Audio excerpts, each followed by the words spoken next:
Good morning students. मैं हेमलता सिंह हूँ, आपकी कंप्यूटर टीचर। व आज मैं आपको अध्याय 1 पढ़ाऊँगी जिसका नाम है डाटा संचरण। तो सबसे पहले मैं आपको यह बताती हूँ कि डाटा संचरण क्या है। यहाँ डाटा अर्थात कोई भी तथ्य, अंक, प्रेक्षण, चित्र या घटना हो सकती है तथा संचरण से तात्पर्य है एक स्थान से दूसरे स्थान पर भेजना।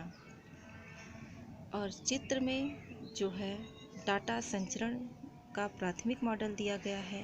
तो जो डाटा संचरण होता है इसका मुख्य उद्देश्य होता है दो यंत्रों के मध्य किसी संचार माध्यम द्वारा डाटा का आदान प्रदान करना। तो दो यंत्रों के मध्य किसी संचार माध्यम द्वारा डाटा का आदान प्रदान करना डाटा संचरण कहलाता है। वह डाटा संचरण के द्वारा जो है हम अपनी सूचनाओं को भेज सकते हैं।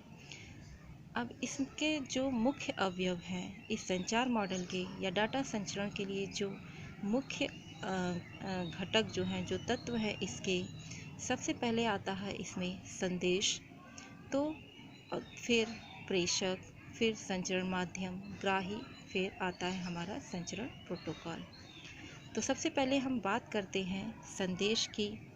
तो संदेश जो है वह डाटा तथा सूचनाएं जो प्रेषक द्वारा भेजी जाएंगी या प्रेषित की जाएंगी उसे संदेश कहते हैं। जैसे कोई ध्वनि फाइल हो गई या ईमेल हो गया, ये सब जो है संदेश कहलाते हैं। मतलब जो प्रेषक के द्वारा भेजा जा रहा है वह संदेश होगा। फिर आता है प्रेषक, वह यंत्र या व्यक्ति जिसके द्वारा सूचनाओं को भेजा जाता है उसे प्रेषक कहते हैं। प्रेषक जैसे कोई मानव हो गया, मॉडेम हो गया, कंप्यूटर या कोई भी यंत्र जो कि सूचनाओं को भेजने का कार्य करता है उसे हम प्रेषक कहते हैं। फिर अगला है हमारा संचरण माध्यम। डाटा का संचरण जो है एक स्थान से दूसरे स्थान पर तभी किया जा सकता है जब कोई संचरण माध्यम हो, और यह संचरण माध्यम तार या बेतार कुछ भी हो सकता है। हम या तो तारों के द्वारा डाटा का संचरण करते हैं या तरंगों के माध्यम से या सैटेलाइट के द्वारा डाटा का संचरण किया जाता है। फिर अगला अवयव हमारा आता है ग्राही। तो ग्राही वह यंत्र या व्यक्ति होता है जो कि प्रेषक द्वारा भेजी गई सूचनाओं को प्राप्त करता है, उसे हम ग्राही कहते हैं। और ग्राही ही सूचनाओं को ग्रहण करता है, और बिना ग्राही के प्रेषक द्वारा भेजी गई सूचनाएं निरर्थक होती हैं। ग्राही ही वह माध्यम होता है जो कि सूचनाओं को ग्रहण करने का कार्य करता है। और ग्राही आपका प्रिंटर हो सकता है, कंप्यूटर हो सकता है, कोई व्यक्ति हो सकता है या कोई भी यंत्र हो सकता है। फिर आता है हमारा संचरण प्रोटोकॉल।